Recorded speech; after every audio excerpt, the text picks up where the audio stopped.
पग पोखर माछ मखान, सरस बोल मुस्की मुख पान, ई थिक मिथिला के पहचान। लिखिए इसको। पग पग पोखर माछ मखान, सरस बोल मुस्की मुख पान, ई थिक मिथिला के पहचान। इसका फिर मतलब बताते हैं, इसको नोट कीजिए। सही लिख रहा है कृष्णकांत। हम्म, इसको नोट किया। इसमें मैंने ये भी दिया है कि किस तरीके से बिहार सरकार ने जो है कि दिल्ली हाट के तर्ज पे मिथिला हाट खोला गया है। वो जब पढ़ाएंगे इसका ऐसे पूरा तब बताएंगे। जेना करब तेन भरब, घर उजड़ल चूल्हा पड़ल, ये सारा मैथिली भाषा है। ठीक है। गाछी सुग्गा खाए खेत खगड़ा करे, तो ये सारा मैथिली मैथिली भाषा है। ठीक है, आप इसमें से सिर्फ इसको अभी नोट कर लीजिए, बाद बाकी दूसरा पढ़ाएंगे, फिर इसको दूसरे दिन पढ़ा देंगे। और जो नोट लिया गया उसको पढ़ाएंगे अभी। पक पक पोखर माछ मखान, सरस बोल मुस्की मुखपान, ई थिक मिथिला के पहचान। एकदम याद हो जाना चाहिए क्लास में, क्लास से बाहर नहीं जाना है इसके लिए। ठीक है। ये सांस्कृतिक जो है कि विविधता है मिथिला का, ये किस तरीके से अलग अलग है उसको ये चरितार्थ करता है कि तीन तूरिया तेरह पाक केकरो चूड़ा दही केकरो भात, ये उसी को बताता है मिथिला वाला। ठीक है। ये बहुत मार्मिक है। जियत पर छूछ भात, मरले पर दूध भात। ठीक है, ये काफी मार्मिक है।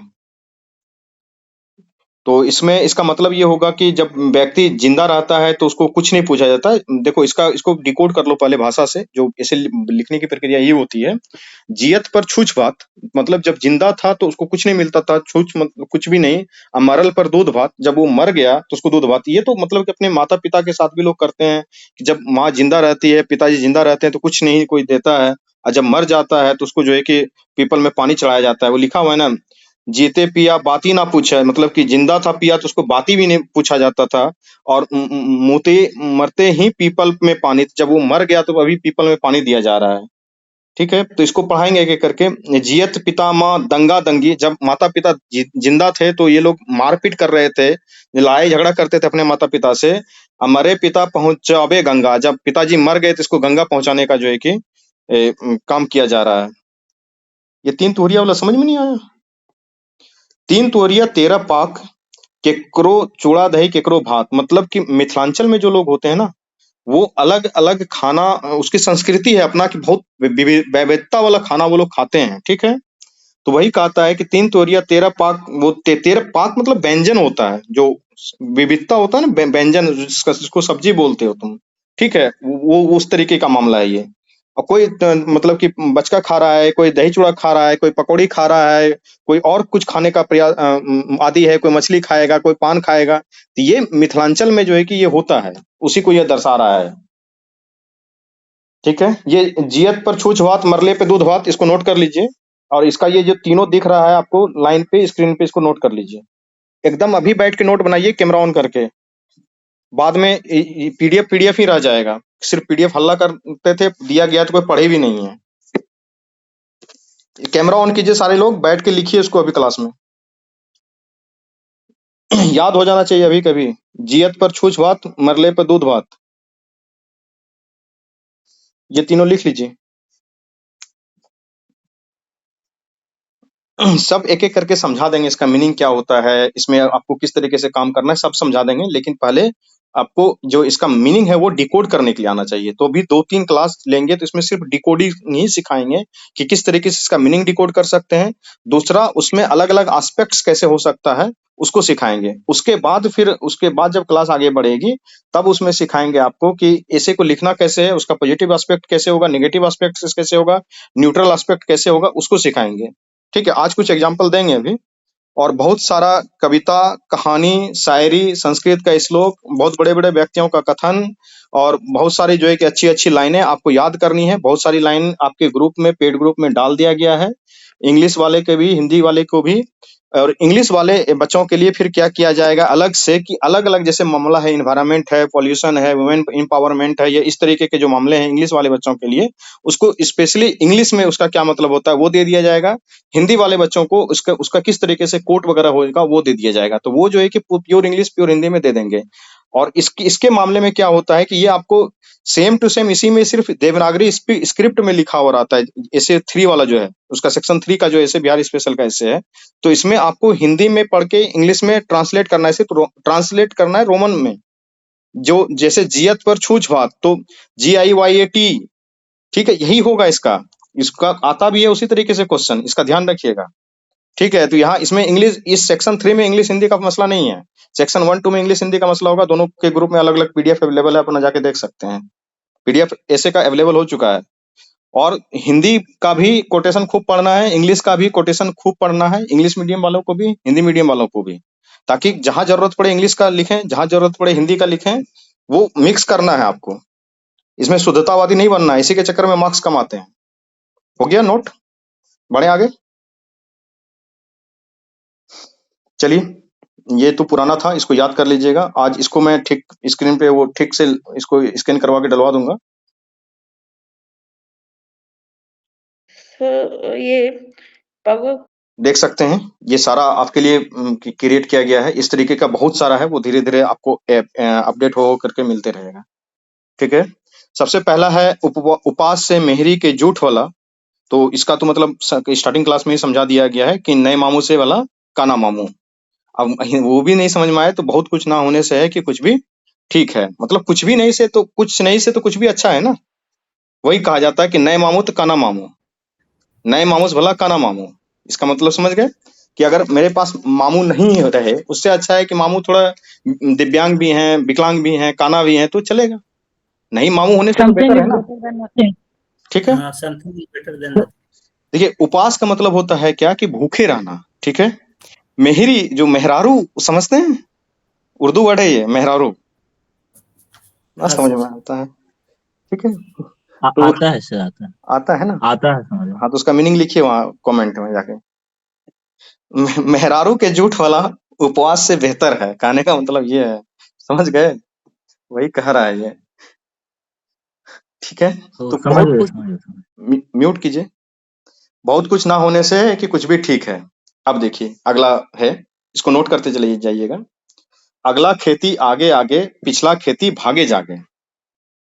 ये बहुत आसान है, इसको देखिए आप समझेंगे कैसे, उसको मैं समझाने का प्रयास कर रहा हूँ। सब लोग कैमरा ऑन करेंगे।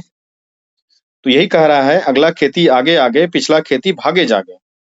जो अगला खेती करेगा, जो आगे का सोचेगा, फॉरवर्ड लुकिंग करेगा, उसी को बेनिफिट मिलेगा। वो एक कहावत है ना कि जितना परिश्रम करने वाले आराम करने वाले को उतना ही मिलता है जितना परिश्रम करने वाले छोड़ देते हैं। वही कहावत है ये दूसरे लैंग्वेज में, कि अगला खेती आगे आगे, पिछला खेती भागे जागे।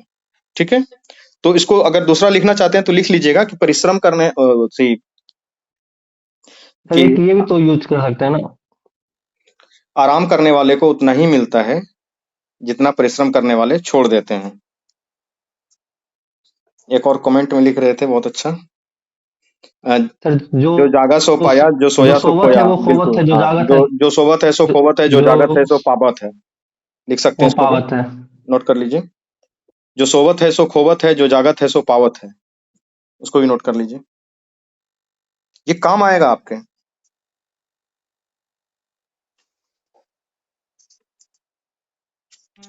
मैंने भी आज कुछ नोट, भोज के आगे रैनी के पीछे, कहा जाता है अंगिका में। इसको पार्टी जो होता है ना, भोज समझते हैं ना, जो कि शादी ब्याह के फंक्शन में या फिर श्राद्ध में या और भी जो भोज होता है, जो पार्टी में जाते हैं आप लोग इंग्लिश मीडियम वाले। ठीक है, उसी को भोज बोला जाता है गांव में। भोज का नोएता आता है, वो एक चुलिया लेवाड़ आता है, और एक क्या होता है, मैं बोल रहा हूँ, एक नोएता और आता है। हाँ हाँ, वो समेड़ा उसको बोला जाता है। हाँ, तो चुलिया लेवाड़ का मतलब क्या हुआ?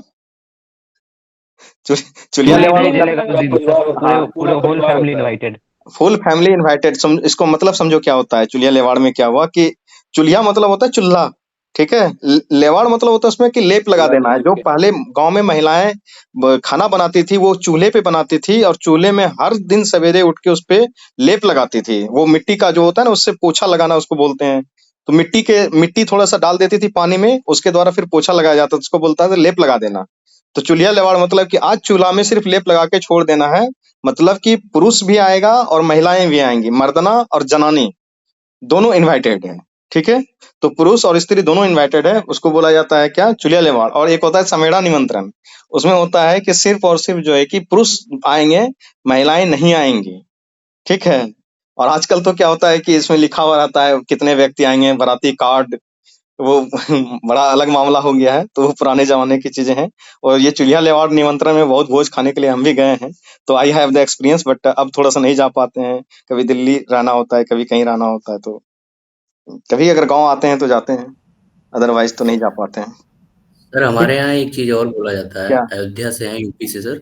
हाँ। हमारे यहाँ बोला जाता है लंगोट बंद और चुलिया लेवाड़, जो बोल रहे हैं आप। तो लंगोट बंद में क्या होता है, घर के पुरुष जितने होते हैं उनका निमंत्रण होता है, और जब चुलिया लेवाड़ बोलते हैं तो उसमें महिलाएं और पुरुष दोनों शामिल हो जाते अच्छा, ये अयोध्या में बोला जाता है। हैं। जी जी, अयोध्या साइड में। बेहतरीन, मैं भी नोट कर लेता हूँ, लंगोट बंद। हाँ, लंगोट बंद मतलब कि वहां पे पुरुष आएंगे अच्छा। उस निमंत्रण में, घर के सारे पुरुष आ सकते हैं। हाँ। और और चुलिया लेवाड़ तो चुलिया वही है। लेवाड़ बोल रहे हैं तो आप, उसमें महिलाएं भी शामिल हो जाएंगी। अच्छा, तो जितना लोग लंगोटी पहनते हैं मतलब कि पुरुष वही जी जाएंगे जी सिर्फ उसमें। जी जी ठीक, जी जी बेहतरीन, जी। Well done, very nice. Sir एक सावधारा निमंत्रण। मामला हुआ सबदारा निमंत्रण। ठीक है। चलिए, हो गया निमंत्रण का टाइप समझ गए आप लोग। तो अगली बार से जब कार्ड छपाएंगे तो क्या लिखेंगे, मेरी मौसी की शादी में चुरिया जवाल निमंत्रण में आना। होता है ना, मेरी डिपेंड मौसी की करता है शादी में बजट जरूर से कितना है जरूर सर। आना। ठीक है। तो अब देखिए इसका मीनिंग समझ लीजिए। जो मतलब कि बड़े परिवार में कोई गार्जियन बैठे होंगे क्लास के पीछे, तो वो सोच रहे होंगे टीचर क्या पढ़ा रहा है, चूल्हा लेवाड़ निमंत्रण दिया जा रहा है क्लास में। ठीक है। देखिए अब इसका मतलब समझिए कि भोज के आगे मतलब कि भोजन में हमेशा आगे रहना है, और रैनी के पीछे, रैन मतलब होता है मार झगड़ा, लड़ाई झगड़ा, युद्ध, हमेशा उसमें पीछे रहना है। अगला सिपाही उसमें नहीं बनना चाहिए। जो ये होशियारी वाला मामला है कि भोज में क्या रहना है, हमेशा आगे रहना है, और रैन में जब युद्ध हो, लड़ाई झगड़ा हो कहीं हो, तो उसमें क्या रहना है, पीछे रहना है। तो ये आपके जीवन में भी काम आएगा। ठीक है।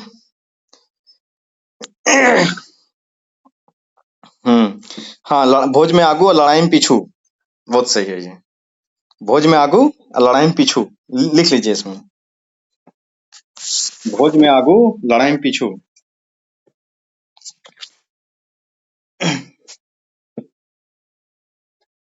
भोज सर एक में, और, हाँ बोलिए। सर इसको ऐसे ही बोल सकते हैं कि खा के पसर जाओ और मार के ससर जाओ। हाँ हाँ हाँ, सही, याद आ गया, याद आ गया, लिखो लिखो लिखो। खा के पसर जाओ और मार के ससर जाओ। भोज के आगू लड़ाई में पीछू, लिखो। खा के पसर जाओ और मार के ससर जाओ। ससर जाओ। बताइए कितना कोटेशन हो गया। कहाँ ये कोटेशन मिलेगा किसी किताब में। लाइव क्लास कराने का यही फायदा है। खा के पसर जाओ, मार कर ससर जाओ, भोज के आगू लड़ाई के पीछू, इसी को बोला जाता है भोज के आगे रहने के पीछे। अब इसको किसी भी फॉर्म में पूछेगा, आपको तीनों, इसका जो तीन भाषा में तीन लोकोक्ति है, तीनों पता चल गया आपको। अब कुछ भी पूछे आप जवाब दे के ही मानेंगे। ठीक है। तो इसी तरीके से तैयारी करना है इसका। हो गया ये वाला, समझ में गए सब लोग, सारे लोग इंग्लिश मीडियम वाले। पार्टी में क्या रहना है फर्स्ट, और वार में क्या रहना है लास्ट। ठीक है। तो इंग्लिश मीडियम में वो फील कहाँ से आएगा, मतलब जो मजा अपने भाषा में है वो इंग्लिश मीडियम में तो नहीं है। ठीक है, प्रोफेशनल लैंग्वेज है, सबको आना चाहिए, वैसा नहीं कि मैं उपवास उड़ा रहा हूँ उनका। ठीक है। लेकिन मजा नहीं है ना, वो फील नहीं आ पाएगा। अंग्रेजी में लव होता है और हिंदी में प्यार और न जाने क्या क्या होता है। तो समझ रहे हैं ना कि फील आना भी तो चाहिए। तो फील इसी भाषा में आता है। चलिए आगे बढ़ते हैं। और सबको वैलेंटाइन वीक की शुभकामनाएं।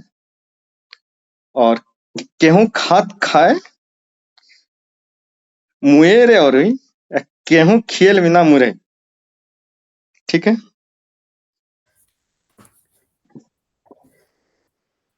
केहू खात खात मरे, केहू खैला भी ना मरे सर। वही है। गेहूं खात खात मरे, गेहूं खैला भी ना मरे।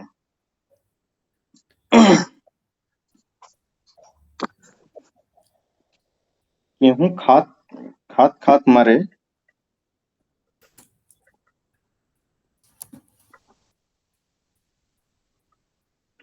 मरे गेहूं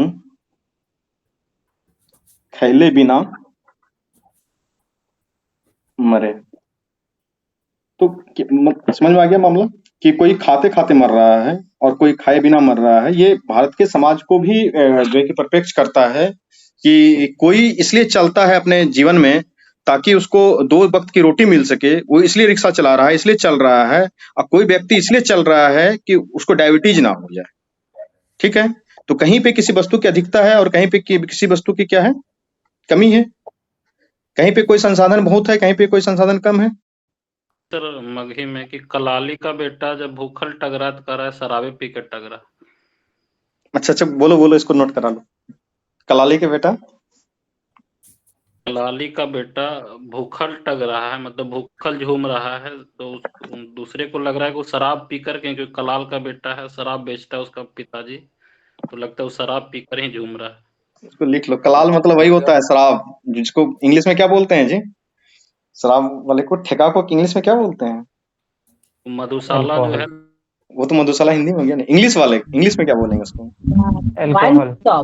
हाँ, wine shop. Yes, liquor sir, liquor liquor shop, wine shop. हाँ, लीकर। ठीक, म्यूट कर लीजिए। बोलो जी, गेहूं कलाली। कलाली का बेटा भूखले टगे तो सबके लगता है कि शराब पीकर झूम रहा है।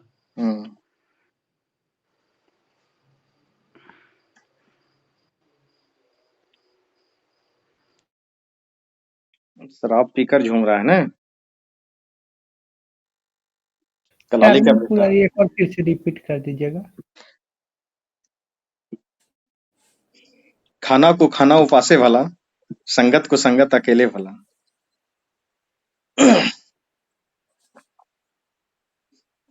इसका क्या मतलब हुआ? सर खराब दोस्त होने से अच्छा है कि अच्छा दोस्त हो। सारा दोस्त मेरा हीरा ही है।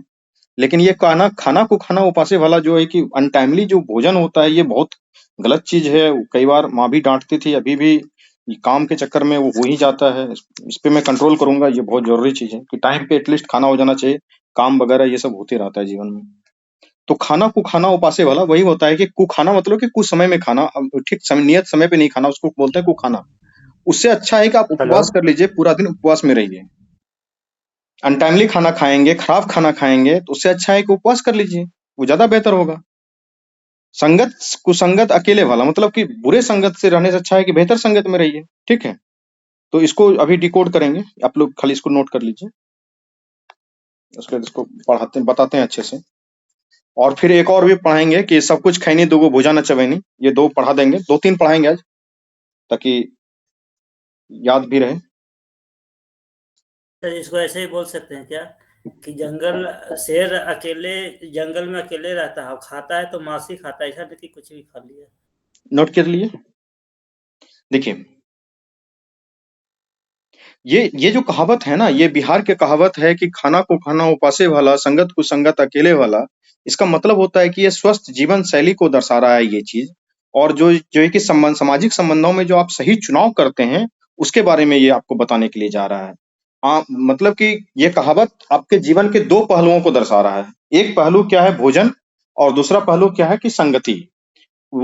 इस दोनों चीजों का क्या होता है कि आपके सामाजिक दृष्टिकोण पे, आपके स्वास्थ्य पे, आप कैसे व्यक्ति हैं, इसका गहरा प्रभाव पड़ता है हमारे जीवन में। तो स्वस्थ जीवन के लिए जो है कि केवल अच्छे भोजन की आवश्यकता नहीं होती है, टाइम पे भी खाना है और अच्छा भी खाना खाना है, दोनों की आवश्यकता होती है। बल्कि संगति भी महत्वपूर्ण है कि आप कैसे व्यक्ति के साथ संगति में रह रहे हैं, इसका भी बहुत महत्वपूर्ण है। इसको आप अगर करंट अफेयर से आपको जोड़ना होगा तो कैसे जोड़ेंगे कि मोटे अनाज का महत्व जो 2023 में जो ईयर घोषित किया गया था, मिलेट्स ईयर, जिसको कि मोटा अनाज का वर्ष बोला गया था यूएन के द्वारा, और बिहार में क्या किया है, शराबबंदी लागू किया गया है। तो इसको आप जोड़ सकते हैं कि खाना खाना चाहिए तो अच्छा वाला खाना खाना चाहिए, मोटा अनाज खाना चाहिए, और बिहार में जो शराबबंदी लागू किया है तो उसको तो शराब नहीं ही पीना चाहिए था। ठीक है?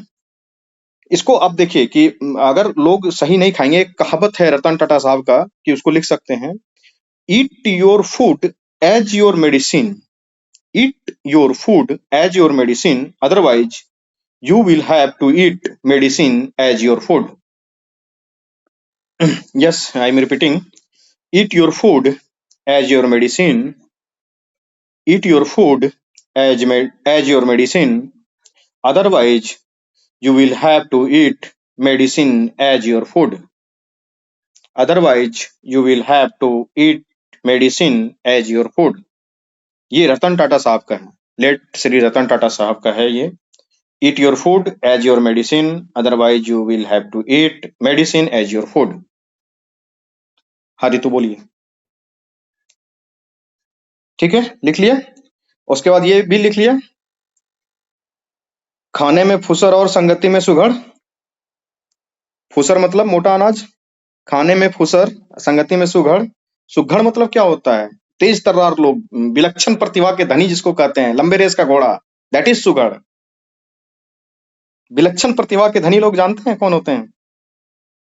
मतलब एक्स्ट्रा ऑर्डिनरी टैलेंट, इंग्लिश में उसको बोला जाता है। मोदी जी। हाँ मोदी जी। हाँ, मोदी जी के बारे में कहा जाता है कि एक बार वो इनसे मिले थे, मुकेश अंबानी साहब से, जब मोदी जी बहुत बड़े व्यक्ति नहीं थे, गुजरात के मुख्यमंत्री भी नहीं थे उस समय। तुम समझो कि जो बिजनेसमैन का एक्यूमेन होता है वो किस तरीके से काम करता है। ये मैं थोड़ा बिजनेस चलाता हूँ तो मुझे भी इस बात का आइडिया लगता है किस तरीके से वो काम दिमाग करता है। उन्होंने उस समय उनको पहचान लिया था कि ये व्यक्ति लंबे रेस का घोड़ा है, इससे दोस्ती बना के रखी जानी चाहिए। दूसरी बात, जो अडानी साहब हैं उनमें थोड़ी सी इस तरीके की तीक्ष्ण बुद्धि, मतलब है तो बहुत रिस्पेक्टेबल, लेकिन इस मामले में जो अंबानी साहब हैं वो हर पार्टी से बात बना के चलते हैं, किसी से बैर कभी नहीं रखते हैं, क्योंकि बिजनेस में बैर करना संभव ही नहीं है, आप बिजनेस में बैर करके चल पाएंगे। ठीक है, तो वो क्या करते हैं हमेशा, तुम देखना कि कांग्रेस को भी चंदा देते हैं। जब बेटा का बिहार का कार्ड देना हुआ, बेटे की शादी की कार्ड देने हुई, तो वो सोनिया गांधी के घर पे खुद गए थे, जबकि आप जान रहे कांग्रेस की हालात बहुत ठीक नहीं है, लेकिन उनको ये पता है कि आज नहीं तो कल हो सकता आ जाए, क्यों बैर लेके रखना। और अगर कांग्रेस की सरकार आएगी तो अडानी का क्या हश्र किया जाएगा, तुम सोच सकते हो। इसलिए किसी भी चीज में मध्यम मार्ग बहुत जरूरी है, सभी को सपोर्ट करना। दूसरा, अपने जीवन में अच्छे व्यक्ति का चुनाव करना बहुत जरूरी है, अच्छे लोगों का संगति रखना बहुत जरूरी है। अदरवाइज, और पहचानना चाहिए, पहचान में आना चाहिए। जिंदगी का लेसन है कि आपको पहचानने आना चाहिए कौन व्यक्ति आपको अच्छे से साथ दे सकता है, कौन धोखाबाज है, कौन व्यक्ति कब साथ देगा, कौन व्यक्ति साथ छोड़ के चला जाएगा। वो मैं थोड़ा बहुत पहचान लेता हूँ, ज्यादा तो नहीं, बट है उतना एक्यूमेन है कि किस स्टाफ को कितना सैलरी देंगे, किसको कितना ऊपर उठाएंगे, किसको कितना नीचे करेंगे। वो मुझे पता है कि किसको कितना पे किया जाना चाहिए, किस पे कितना भरोसा किया जाना चाहिए। आई हैव थोड़ा बहुत आइडिया, ज्यादा तो नहीं। ठीक है, क्या बोल रहे हैं रितु, बोलिए। बोल रहा था कि जैसा खाए अन्न वैसा होए मन। हमारे जैसा यहाँ बोला खाए जाता अन्न है, वैसा होए मन, लिख जैसा लीजिए। आप अन्न ग्रहण करते हैं वैसा ही वैसे मन मेरी होता है। बुद्धि विकास होता है, जैसा बुद्धि का खाए विकास अन्न, होता है। जैसा खाए अन्न। तो कहा जाता है कि बच्चों को अच्छा अच्छा खिलाना चाहिए, मोटा अनाज, मतलब कुछ इस टाइप का खिलाना चाहिए कि ताकि बुद्धि बढ़े उसकी। चलिए तो आते हैं इस पे कि मोटा अनाज खिलाने से आप जानते हैं कि हृदय का रोग हो गया, जिसको कि हार्ट डिजीज बोलते हैं, मधुमेह हो गया, डायबिटीज हो गया, मोटापा, ओबेसिटी जिसको बोलते हैं, उससे बीमारियों से बचने में मदद करता है। और आप जानते हैं कि बिहार जो हमारा था पहले, वही रागी, बाजरा, ज्वार, यही सब खाया करते थे। बाजरे की रोटी, रागी, ये सब खाया जाता था। जो मक्का का घाटा होता था, जिसको आप दलिया बोलते हैं अंग्रेजी में आज के समय में, वो दलिया खूब खाया जाता था। और मतलब दादाजी कहते थे कि जब खाना नहीं मिलने लगता था तो उसमें लोग क्या करते थे कि जो मक्का होता है ना, मकई, पॉपकॉर्न, हाँ, तो उसको पिसवा लिया जाता था, और पिसवा लेने के बाद उसको गरम करके उबाल दिया जाता था, उसको घाटा बोला जाता था, उसको बनाया जाता था। और मक्का का वो घाटा, क्या क्या हमारे यहाँ मगही में दर्रा बोला जाता है। हाँ, दर्रा, हाँ, उसको मगही में दर्रा बोला जाता है, अंगिका में घाटा बोला जाता है, ध्यान रखिएगा।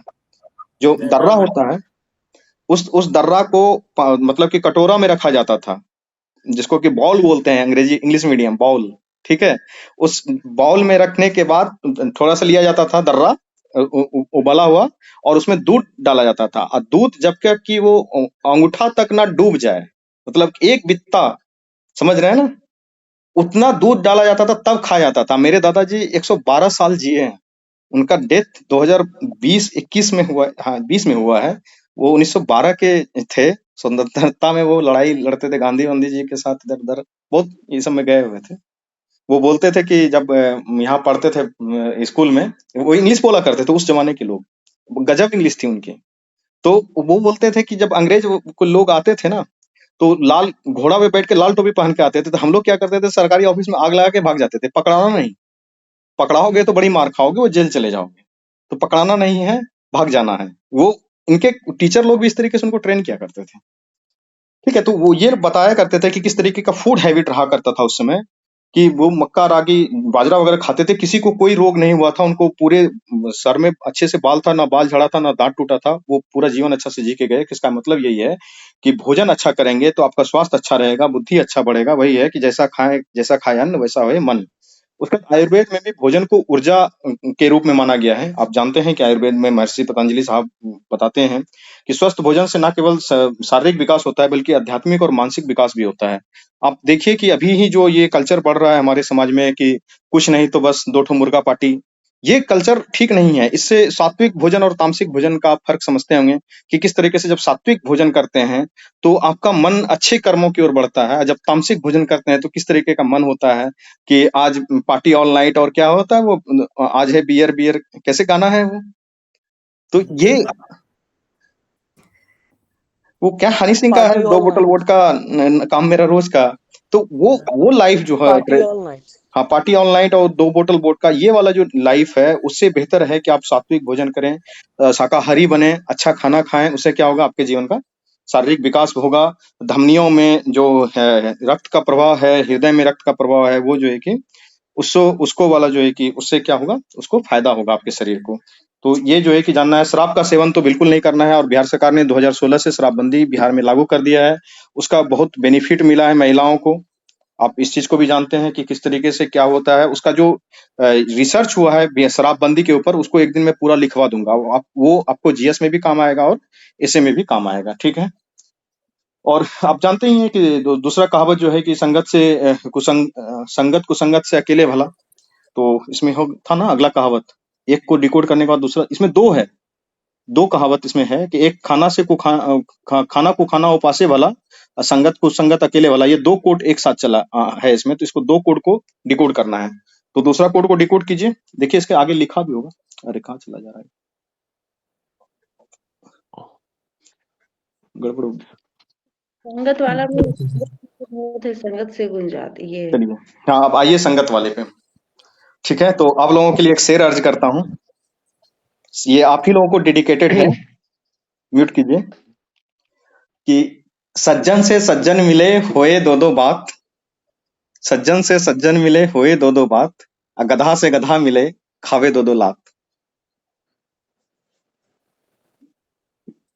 बोलो अंकुर। सर ज्ञानी से ज्ञानी मिले, करे ज्ञान की बात, मूर्ख से मूर्ख मिले, चले लूता और घास। ज्ञानी से जूता ज्ञानी और मिले, लात। करे ज्ञान की बात, मूर्ख से मूर्ख मिले, चले जूता और लात। लिख लीजिए। सज्जन वाला फिर से बोल दीजिए। आपके स्क्रीन पे दिख रहा होगा, सज्जन से सज्जन मिले होवे 2-2 बात, गधा से गधा मिले खावे 2-2 लात।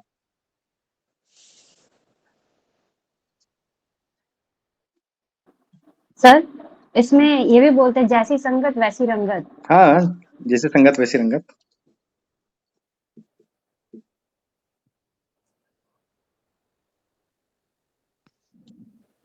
इतना बढ़िया ऐसे का क्लास तो कहीं नहीं चलता होगा।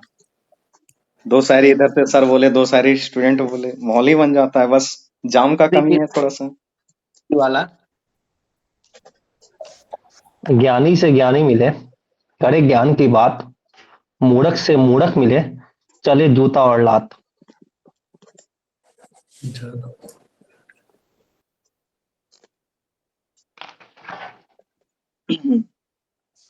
ज्ञानी से ज्ञानी मिले करे ज्ञान की बात, मूर्ख से मूर्ख मिले चले जूता लात। अब थोड़ा कबीर पे रहीम पे आते हैं, अभी तक तो यही थे। देखिए बढ़िया बढ़िया वाला पहले सुनाते हैं, उसके बाद दूसरा वाला सुनाएंगे। और भी लिखा होगा कहीं। ये वाला मस्त है। संगत से गुण होत है, संगत से गुण जात, संगत से गुण होत है, संगत से गुण जाय, बांस फांस मिश्री सर्वे एक्के भाव बिकाय। ये कबीर का है दोहा। संगत से गुण होत है, संगत से गुण जाय, बांस फांस मिश्री सर्वे एक्के भाव बिकाय। ये कबीर साहब कहते हैं। अभी क्लास के लास्ट में जो है ना कबीर वाला पूरा सुनाएंगे, रे कबीरा, और दो चार और सुनाएंगे बढ़िया बढ़िया, वो नोट करके उसका वीडियो फॉर्मेट रखे हुए हैं। क्योंकि इसमें ये जाएगा तो कॉपीराइट का मामला लग जाता है, इसलिए लास्ट में सुनाएंगे।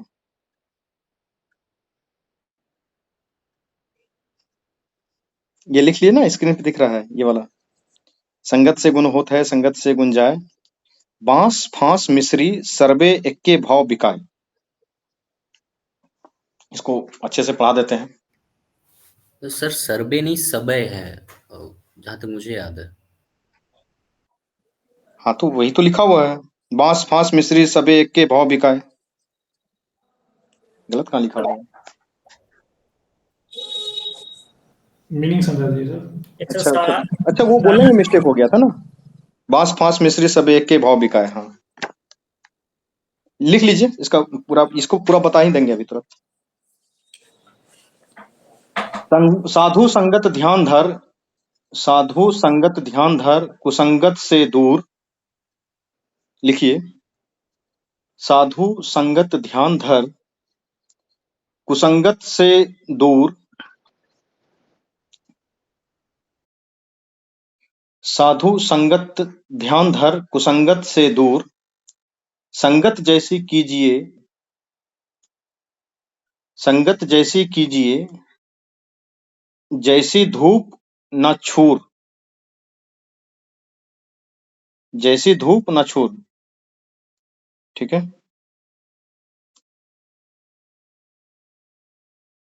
कबीर का कम से कम 200 दोहा याद कर लीजिए तो समझ लीजिए कि ऐसे का 10-15% काम तो आपका पक्का हो ही गया है। अब रहीम को याद कर लीजिए तो 2-3% और समझ लीजिए, तुलसी को याद कर लीजिए तो 20% तो ऐसे का काम हो गया। कबीर, रहीम और तुलसी, इतना ही है। उसके बाद फिर वसीम बरेलवी और ये सब को याद करते रहिएगा। जायसी भी सर। हाँ जायसी भी, हाँ जायसी भी बहुत अच्छा लिखते थे। मीरा सर हो गया, फिर से एक कबीर बार हो गया। बोल दीजिएगा सर। हाँ बोल देते हैं। साधु संगत ध्यान धर, कुसंगत से दूर, संगत जैसी कीजिए, जैसी धूप ना छूर, छोदरुगु का रोछूर। ठीक है, चलिए एक अब छूर का क्या मतलब हो रहा है सर? बता रहे सर कबीर रहीम सब तो काजल का महत्व तभी है जब वो आंखों में लगे, काजल का महत्व तभी है जब वो आंखों में लगे, वरना गालों पे लग जाए तो दुनिया उसे कालिक कहती है।